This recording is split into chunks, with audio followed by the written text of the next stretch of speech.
and it does not work. It crashed. Seems to be stuck in some sort of loop. Let's put the final nail in the coffin, deleting Android.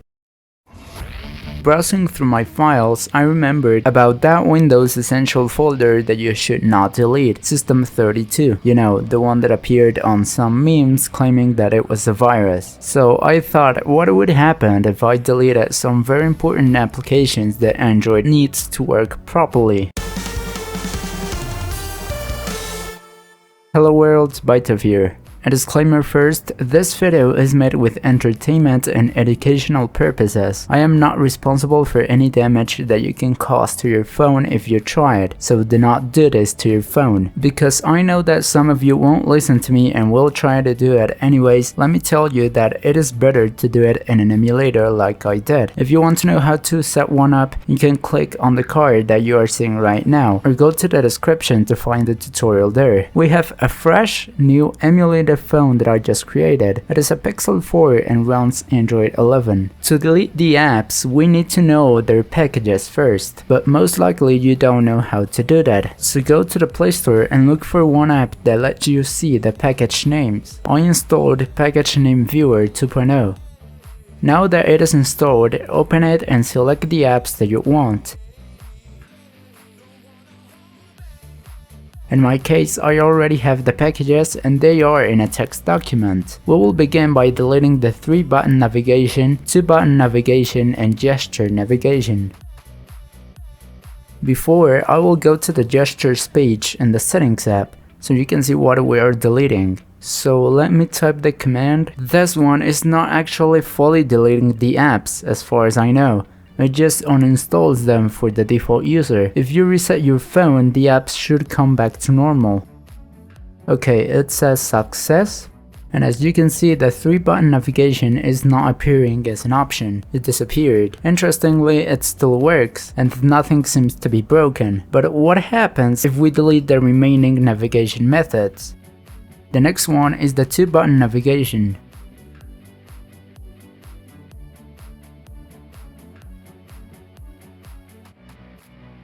And now it is gone too. I guess we cannot use that one anymore. I'm going for the third one, that is deleting the gesture navigation, but I am selecting it as default before executing the command, just to see if something breaks or anything like that.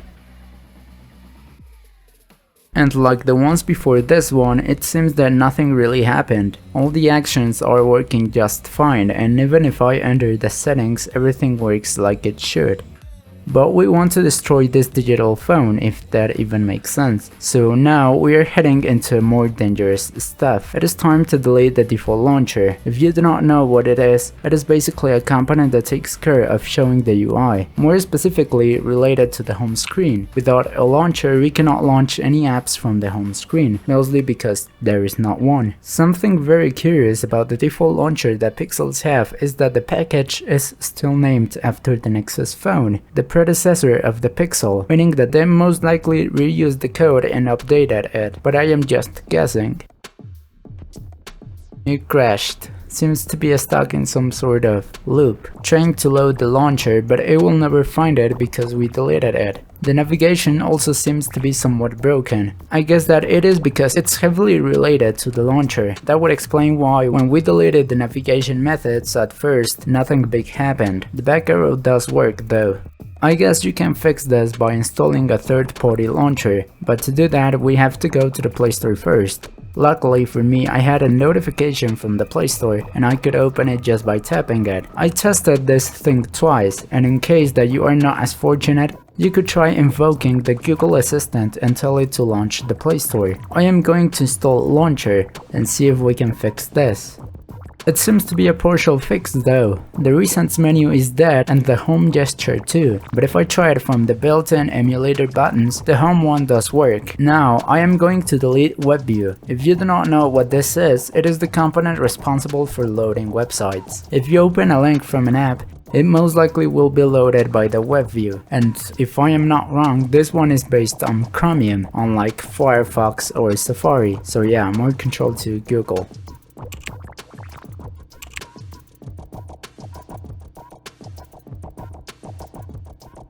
Let's look for something that comes to my mind quickly. Nothing seems to crash or behave in a weird way, and I have to admit that I was not expecting this. I guess we have to move on to the next one. From now on, this is where it gets very interesting. I am uninstalling the settings app. Everything looks fine. I'll launch it from quick settings. And it does not work. I wonder why. The app is also missing from the up drawer. Now, if this phone is not useless enough for you, the next component I'm gonna delete is the system UI. It shows the Play Store splash screen, but does not seem to be responsive. None of the emulator buttons work, and nothing happens if I rotate the phone or press the volume keys. Oh, when holding the power button we did get the power menu, but this one looks different to the one that Android 11 has. Let's put the final nail in the coffin, deleting Android. Something is actually happening. We can see the booting animation for the Pixel phones. There's the Powered by Android signature.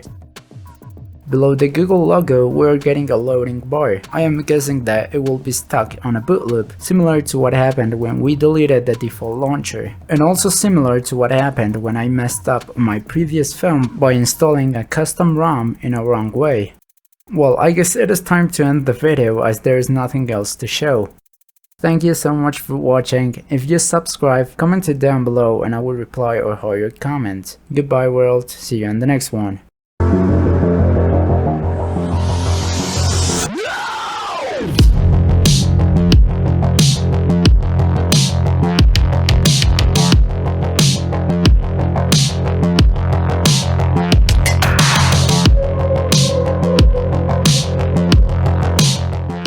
It won't load ever, right? I've been here for a couple of minutes and I guess I just wasted my time.